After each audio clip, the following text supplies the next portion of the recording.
नमस्कार, जोहार, झारखंड देख रहे हैं आप और मैं हूं आपके साथ सोनाली सिंह। प्रधानमंत्री नरेंद्र मोदी ने मन की बात कार्यक्रम में रांची के देवरी गांव का जिक्र किया। इस गांव की पहचान एलोवेरा विलेज के तौर पर होती है। मन की बात कार्यक्रम में पीएम ने कहा कि कोरोना महामारी ने हर देशवासी को बहुत कुछ सिखाया है।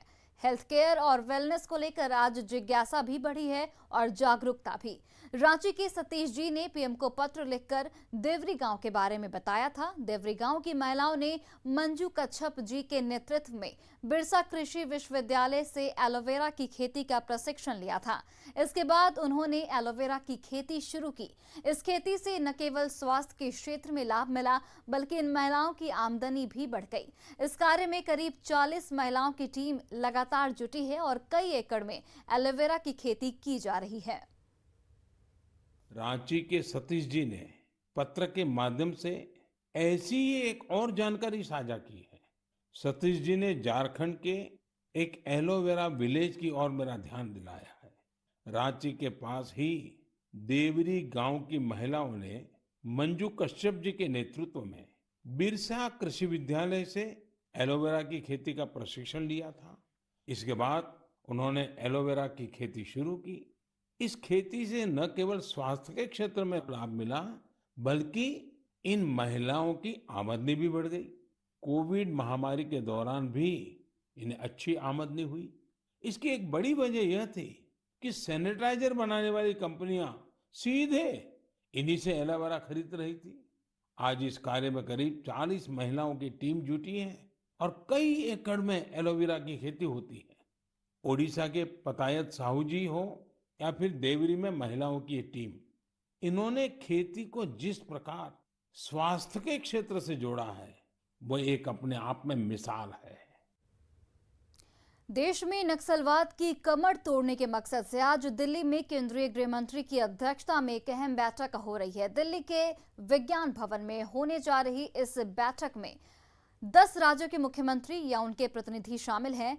नक्सल प्रभावित इलाकों की संख्या में सबसे ज्यादा जहां गिरावट देखी गई है, उनमें बिहार, उड़ीसा और झारखंड के नाम शामिल हैं। आज की बैठक में नक्सल प्रभावित इलाकों की सुरक्षा स्थिति की समीक्षा भी हो रही है। साथ ही इन इलाकों में सड़कों, पुलों, स्कूलों, स्वास्थ्य केंद्र के निर्माण जैसे मौजूदा विकास कार्यों की समीक्षा भी की जा रही है।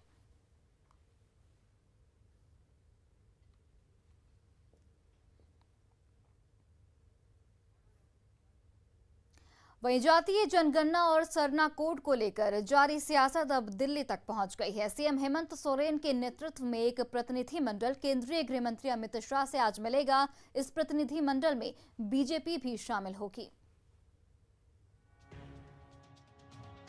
जातीय जनगणना पर अब झारखंड में सियासत गर्म है। सीएम हेमंत सोरेन के नेतृत्व में प्रदेश के नेताओं का एक प्रतिनिधि मंडल केंद्रीय गृह मंत्री अमित शाह से मुलाकात करेगा। इस दौरान सरना धर्म कोड पर भी बात होगी। सरना धर्म कोड और जो जातीय जनगणना का जो मसला है, वो भी हम लोगों ने पारित किया है। तो उन दोनों मसलों पर जाकर के हम गृह मंत्री अमित शाह जी से मिलने जा रहे हैं। दिल्ली में केंद्रीय गृह मंत्री के आवास पर सीएम के नेतृत्व में 11 सदस्यीय प्रतिनिधि मंडल की मुलाकात की संभावना है। इस प्रतिनिधि मंडल में बीजेपी भी शामिल होगी। अमित शाह से मिलने वालों में मुख्यमंत्री हेमंत सोरेन, बीजेपी के प्रदेश अध्यक्ष दीपक प्रकाश, कांग्रेस के प्रदेश अध्यक्ष राजेश ठाकुर, कांग्रेस विधायक दल के नेता आलमगीर आलम, आजसू सुप्रीमो सुदेश महतो, आरजेडी से मंत्री सत्यानंद भोक्ता, सीपीआई-एमएल से विनोद सिंह, सीपीआई से भुवनेश्वर महतो, सीपीएम से सुरेश मुंडा, मार्क्सवादी से अरूप चटर्जी और एनसीपी से कमलेश सिंह शामिल हैं। कि मुख्यमंत्री जी सर्वदलीय बैठक प्रतिनिधिमंडल गृह मंत्री से मिलने के लिए जा रहा है, चला गया है। भारतीय जनता पार्टी भी उस प्रतिनिधिमंडल में शामिल होगी। केंद्र सरकार ने जातीय जनगणना से इनकार कर दिया है, बावजूद इस पर सियासत जारी है। धनबाद से संजय गुप्ता, दिल्ली से अमितेश के साथ अविनाश कुमार, न्यूज़ 18 रांची। कवि गुरु एक्सप्रेस का ठहराव दुमका के नोनिहाट स्टेशन पर शुरू हो गया है। गोड्डा के सांसद निशिकांत दुबे, दुमका सांसद सुनील सोरेन और रेलवे के महाप्रबंधक अरुण ने संयुक्त रूप से ट्रेन को हरी झंडी दिखाकर रवाना किया। इस मौके पर ऑनलाइन रेल मंत्री अश्विनी वैष्णव शामिल हुए। रेल मंत्री ने कहा कि ट्रेन के नोनिहाट में ठहराव से श्रद्धालुओं को काफी सहूलियत होगी। बासुकीनाथ की धरती पर ट्रेन श्रद्धालुओं की यात्रा को सुगम बनाएगा। वहीं स्टेशन परिसर के बाहर जेएमएम के कार्यकर्ताओं ने जामा की विधायक सीता सोरेन को आमंत्रित नहीं करने पर निशिकांत दुबे और सुनील सोरेन के खिलाफ मुर्दाबाद के नारे भी लगाए। उन्होंने शिलपट और आमंत्रण कार्ड में सीता सोरेन का नाम नहीं देने का आरोप लगाया।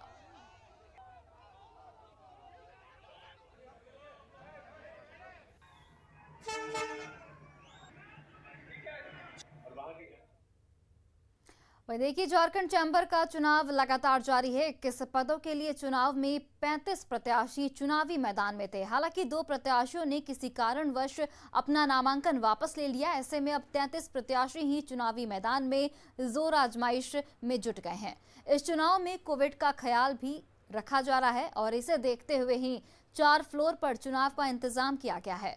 वोटिंग के लिए 20 बूथ बनाए गए हैं। पूरे झारखंड के 3,500 मतदाता हैं जो झारखंड चैम्बर ऑफ कॉमर्स के चुनाव में अपने मताधिकार का इस्तेमाल कर रहे हैं।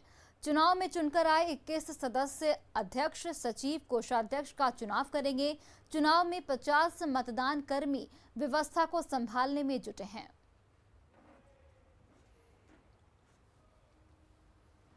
एक लोकतांत्रिक प्रक्रिया है और ये बहुत ज़रूरी है। इसके अंदर में हमारे जो वोटर हैं वो काम करने वाले लोगों को चुनते हैं कि जो हमारे व्यापारिक हितों की रक्षा कर सके, जो उद्योग और व्यापार के विकास की बात कर सके। तो वोटर्स को ज़रूरी है, मौका मिलना चाहिए कि वो अपने प्रत्याशियों को चुन सके। तो कोविड को ध्यान में रखा गया है, उसको ध्यान में रखते हुए हम लोग उसके लिए हम लोग क्या कहें कि मैक्सिमम एक बार में 100 आदमी ही रह सकते हैं, जैसा कि कोविड का गाइडलाइन।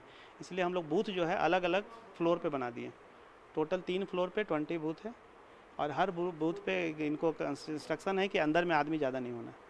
दूसरा है कि फर्स्ट फ्लोर पे स्लिप मिलेगा, उसके बाद वहीं पे उनको बता दिया जाएगा कि आपका कौन सा फ्लोर पे खाली है। अगर आप वहाँ जाना चाहते हैं तो जाइए और वहाँ पे जाके वोट दीजिए। देखिए, इस चुनाव में पूरे झारखंड के व्यवसायी और उद्योगपतियों का चुनाव है, क्योंकि सबसे बड़ी संस्था है और इस संस्था में डायरेक्ट और इनडायरेक्ट मिलाकर करीब 3500 मेंबर हैं। बहुत मेंबर छोटा दिखता है, लेकिन पूरे जिला के सिर्फ अध्यक्ष और सेक्रेटरी ही हमारे मेंबर कहलाते हैं। तो कुल मिला के ये पूरे झारखंड के सभी व्यवसायियों और उद्योगपतियों का चुनाव है। बोकारो स्टील के स्टॉक यार्ड में शनिवार की रात ट्रेन से दबकर मजदूर की मौत हो गई। इस घटना में मजदूरों में आक्रोश है। मजदूरों ने शव को रखकर प्रदर्शन किया और कंपनी से 25 लाख रुपए मुआवजा देने की मांग की। मजदूरों का साफ तौर पर कहना है कि बोकारो स्टील में आश्रित को नौकरी दी जाए। अगर उनकी बात नहीं मानी जाती है तब तक वह शव को उठने नहीं देंगे। अब तक कंपनी की ओर से बातचीत मजदूरों के साथ नहीं की गई है, जिससे मजदूरों में खासा आक्रोश देखने को मिल रहा है। मृतक मजदूर वादो यादव भागलपुर का रहने वाला था, जो कैंप 1 में रहकर स्टॉक यार्ड में रिगर का काम करता था। काम करने के दौरान मजदूर क्रेन की चपेट में आ गया, जिससे उसकी मौके पर ही मौत हो गई। इस पूरे मामले में क्रेन चालक की लापरवाही की बात भी सामने आ रही है। क्या ची बोलता है, वो पानी लाने के लिए जा रहे थे और क्रेन उतने देरी में बढ़ा दिया, उनका पैर में टक्कर लगा और गिर गए और उन पर चढ़ेले चल गया क्रेन। और क्रेन में ब्रेक व्रेक कुछ नहीं था। चाहते हैं ही कि जो भी उनका मुआवजा 20-25 लाख 30 लाख जो भी मतलब है मुआवजा उनको मिलना चाहिए। ड्राइवर की थोड़ा सा लापरवाही होगी, जिसके चलते जो है वो लड़का जो है वर्कर था, यहाँ के डेली बेसिस पर काम करते थे और उसको सर पे जो है चक्का चढ़ गया, जिससे उसकी मृत्यु हो गई। वहीं गुमला में लाख प्रयास के बावजूद भी अंधविश्वास का अंधेरा नहीं छट रहा है। यहां डायन बिसाही के आरोप में एक ही परिवार के 3 लोगों की टांगी से काटकर हत्या कर दी गई। सदर थाना क्षेत्र के लूटो गांव की ये पूरी घटना बताई जा रही है। डायन बिसाही में ट्रिपल मर्डर का आरोप मृतक के रिश्तेदारों पर ही लगा है। मृतकों के नाम बंधवराव, पत्नी सोमारी देवी और बहू बासमनी देवी है। इस वारदात के बाद देर रात दोनों आरोपियों ने कोटाम पुलिस पिकेट में सरेंडर कर दिया है। वहीं हत्या में इस्तेमाल की गई टांगी भी पुलिस ने बरामद कर ली है। बताया जाता है कि बंधन की पत्नी सोमारी ओझा गुणी का काम करती थी और आपसी विवाद में यह हत्या की गई है। हालांकि पुलिस फिलहाल पूछताछ कर रही है। लूटो 500 गांव का है और यहीं पर उसका बंधवराव का अपना निवास है और उनके अपने भाइयों से ही अपने गोतिया से ही उसका विवाद चल रहा था। तो सुनने में आया कि आपसी विवाद और डायन बिसाई को लेकर विवाद चल रही थी, उसी में टांगी से मारकर हत्या कर दी गई है और इसमें जो अभियुक्त है उसको अविलंब गिरफ्तार कर लिया जाएगा। घटना आपसी विवाद का है या डायन बिसाई को लेकर ही? वो रात में 7 से 8 के बीच में लूटो गांव में भतीजा ने अपने चाचा चाची और भाभी का हत्या कर दिया है। ये आदमी तमिलनाडु कमाने गया हुआ था, विपदा उराव जो अभियुक्त है। कहा कि हम तमिलनाडु गए थे, वहीं मेरा दिमाग ख़राब हो गया। विश्वकर्मा पूजा के दिन गांव लौटे हैं, रात में और मेरा दिमाग ख़राब हो गया तो चाचा चाची को हम और भाभी को लोहा का रड से। पश्चिम बंगाल पुलिस ने झारखंड बॉर्डर से 23 सितंबर को हथियारों का जखीरा बरामद किया था। इस दौरान पश्चिम बंगाल का हथियार तस्कर भी गिरफ्तार किया गया था। जिस मिनी गन फैक्ट्री से ये हथियार बने थे वो फैक्ट्री गिरिडीह के बगोदर प्रखंड के घांघरी में स्थित है। इसकी जानकारी मिलने के बाद बंगाल पुलिस ने गिरिडीह पुलिस के सहयोग से छापेमारी की, जिसमें भारी मात्रा में हथियार बनाने की मशीन और कुछ पिस्टल के पार्ट्स जब्त किए गए, जिन्हें बंगाल पुलिस अपने साथ ले गई है। घांघरी में मिनी गन फैक्ट्री के संचालन के खुलासे के बाद गिरिडीह पुलिस पर भी गंभीर सवाल उठ रहे हैं। फिलहाल अवैध मिनी गन फैक्ट्री को सील कर वहां एक सिपाही की तैनाती कर दी गई है।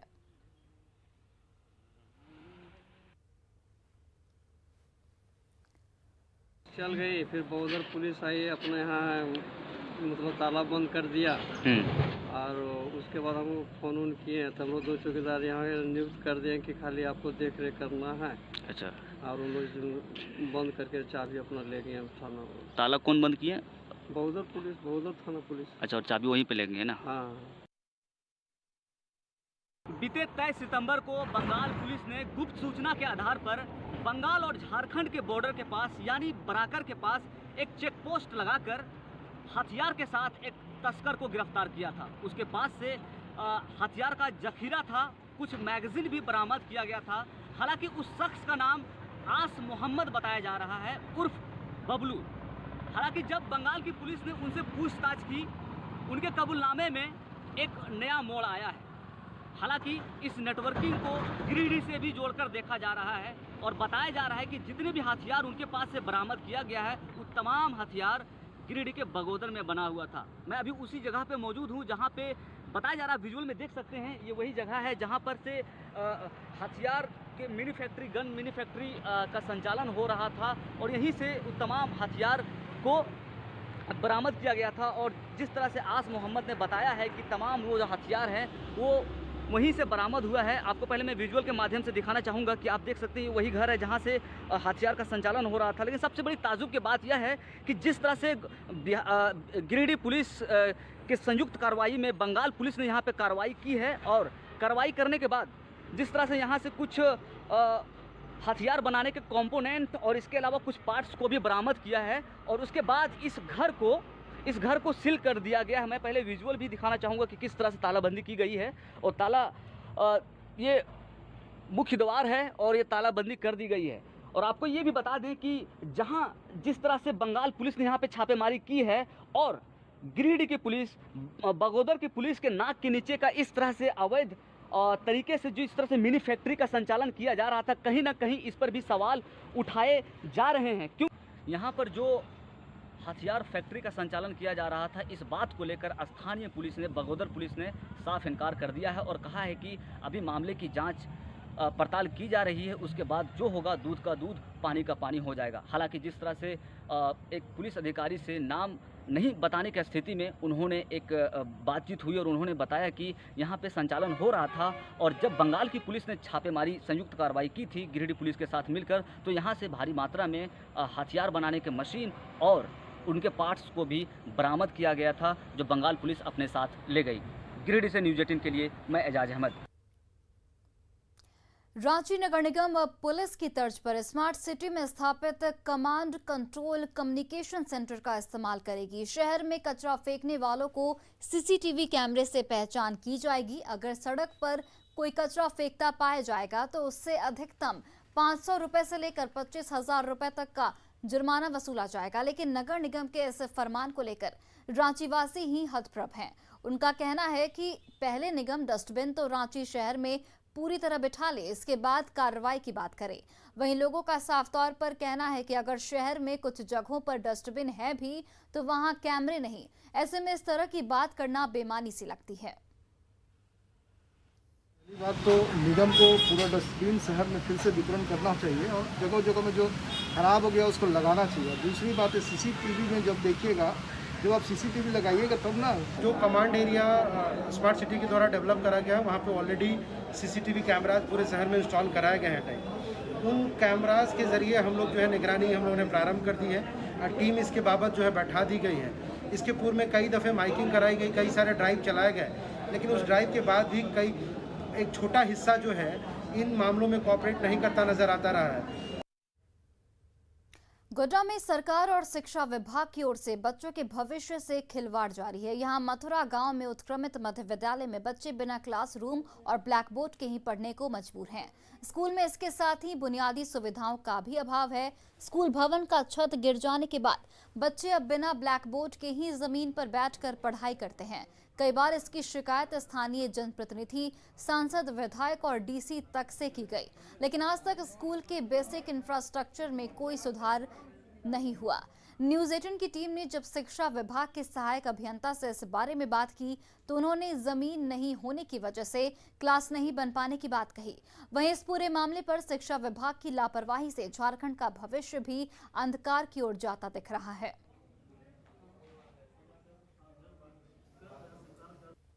कम संसाधन में हम लोग को पढ़ाना पड़ता है। हम गवर्नमेंट टीचर हैं, हमारी मजबूरी है कि जो संसाधन उपलब्ध है उसी में हम लोगों को पढ़ाना है। ग्रामीण पिटीशन बार बार जो है, चूँकि हम लोगों के विभाग को बीच बीच हम लोगों को रिपोर्ट करना पड़ता है, तो हम लोगों ने रिपोर्ट हम लोग तो किए ही हैं। साथ साथ ग्रामीण पिटीशन भी गया है, डीसी महोदय, विधायक महोदया और सांसद महोदय, सबको पिटीशन भी दिया गया है। लेकिन कारण जो रहा हो वो तो हम नहीं बता सकते हैं, लेकिन अभी तक हम लोगों को जो है किसी प्रकार की सुविधा नहीं मिल पाई है और जिसके चलते हम लोग विवश हैं। वित्तीय वर्ष 12-13 में 3 रूम दिया गया था और वहाँ पर ग्रामीण लोग विवाद कर दिए, बनने नहीं दिए, जिसके कारण वहाँ से राशि लौट गया और दूसरे जगह वहाँ पर ज़मीन नहीं था। ऐसी स्थिति में आओ अलग से भवन देना ठीक नहीं। प्रपोजल सरकार को भेजा गया है और बिल्डिंग के लिए जैसा वहाँ से स्वीकृत होगा। लोहरदगा विमेंस कॉलेज का निर्माण 9 करोड़ 18 लाख रुपए की लागत से किया गया है, लेकिन इसके बावजूद भी आज तक यहाँ पर नामांकन नहीं हो पाया, क्योंकि यहाँ पर भवन छोड़कर कोई सुविधा मौजूद नहीं है। जनवरी 2021 में इस कॉलेज का उद्घाटन पूर्व राज्यपाल द्रौपदी मुर्मू ने किया था। उसके बाद भी स्कूल में बेंच कुर्सी नहीं है। वहीं कॉलेज में टीचर्स की बहाली भी अब तक नहीं हुई है। प्रभारी प्रिंसिपल का दावा है कि सभी काम पाइपलाइन में हैं और जल्द ही पढ़ाई शुरू हो जाएगी।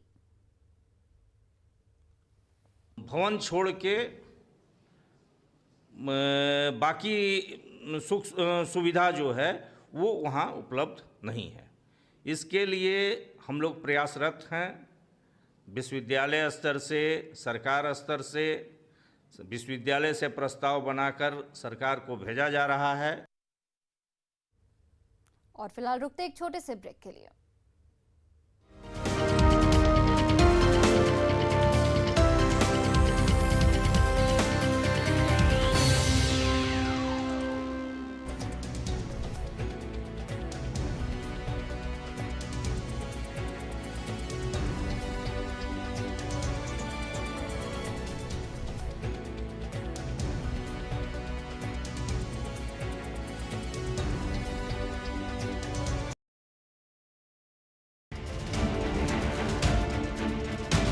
बारिश और बाढ़ ने इस बार लंबे समय तक लोगों को परेशान किया है। जिस वैशाली की धरती ने पूरी दुनिया को लोकतंत्र का पाठ पढ़ाया था, उससे जुड़ी अनमोल यादें आज बाढ़ के पानी में मिटने की कगार पर पहुंच गई हैं। ऐसे में इन धरोहरों की हिफाजत नहीं हुई तो आने वाली पीढ़ियों को शायद पता भी नहीं चलेगा। इन बौद्ध मंदिरों में कभी बुद्धम शरणम गच्छामि के बोल गूंजते थे। महात्मा बुद्ध के अनुयायियों का तांता लगा रहता था, लेकिन आज हर तरफ सैलाब का साया है। क्या मंदिर और क्या संग्रहालय, म्यांमार का मंदिर जलमग्न हो गया है तो ऐतिहासिक धरोहरें बाढ़ के पानी में तैर रही हैं। हर तरफ गंडक नदी की धारा बह रही है। वैशाली के इस इलाके में बौद्ध मंदिरों का पूरा संसार बसा हुआ है। बिहार सरकार 320 करोड़ रुपए खर्च करके बुद्ध सम्यक दर्शन संग्रहालय बनवा रही है, लेकिन अचानक गंडक नदी सबको डुबाने पर तुली हुई है।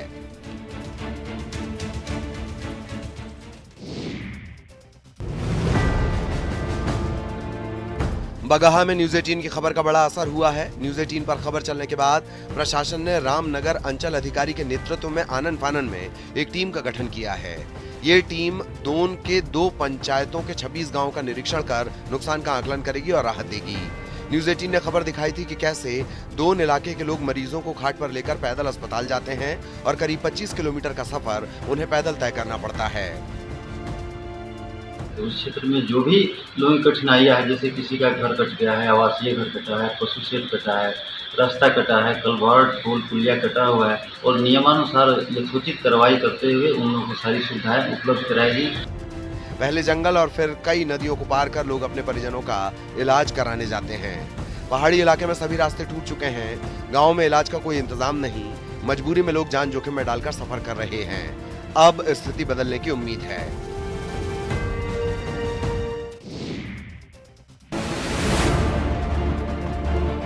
सिवान में पानी से परेशानी की कई कहानी है। जरा हालात को भी देख लीजिए, जिसकी वजह से इन जैसे कई लोग अपने अपने घरों में बंधक बन गए हैं। तस्वीरें सिवान की, जहां का पौष इलाका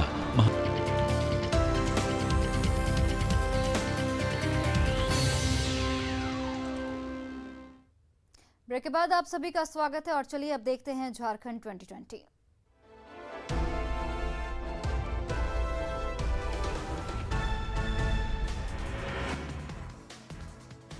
गढ़वा जिले की कांडी पुलिस बिहार में पंचायत चुनाव को लेकर नाव से गश्ती कर रही है। वहीं 27 से 29 सितंबर तक सभी नदी में नाव का परिचालन बंद रखने का निर्देश जारी किया गया है। बोकारो स्टील के स्टॉक यार्ड में क्रेन से दबकर मजदूर की मौत हो गई। बाकी मजदूरों ने शव को रखकर प्रदर्शन किया और कंपनी से 25 लाख रुपए मुआवजा देने की मांग की। साहिबगंज के मुफस्सिल इलाके में कचरे के विवाद में बुजुर्ग महिला की हत्या कर दी गई। दबंगों पर कचरा फेंकने से मना करने पर हत्या का आरोप लगा है।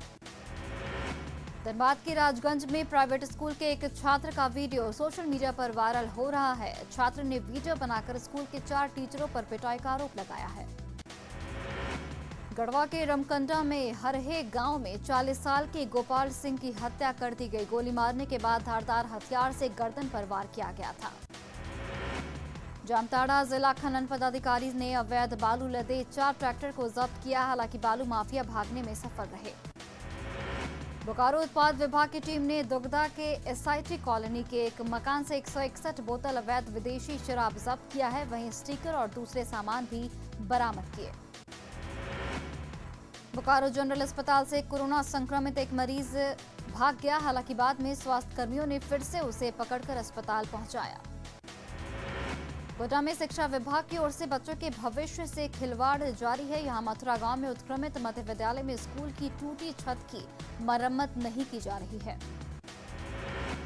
लोहरदगा विमेंस कॉलेज का निर्माण 9 करोड़ 18 लाख रुपए की लागत से किया गया है, लेकिन इसके बावजूद भी आज तक यहां पर नामांकन नहीं हुआ। प्रधानमंत्री आवास योजना के क्रियान्वयन में रामगढ़ जिला को देश भर में तीसरा स्थान मिला है। 2016 से 2021 के बीच जिले में 13,106 लाभुकों का गृह प्रवेश कराया गया। दिल्ली के रोहिणी कोर्ट में गैंगवार के बाद जमशेदपुर कोर्ट की सुरक्षा बढ़ा दी गई है। एसपी ने सीसीआर डीएसपी को सुरक्षा की जिम्मेदारी सौंपी है।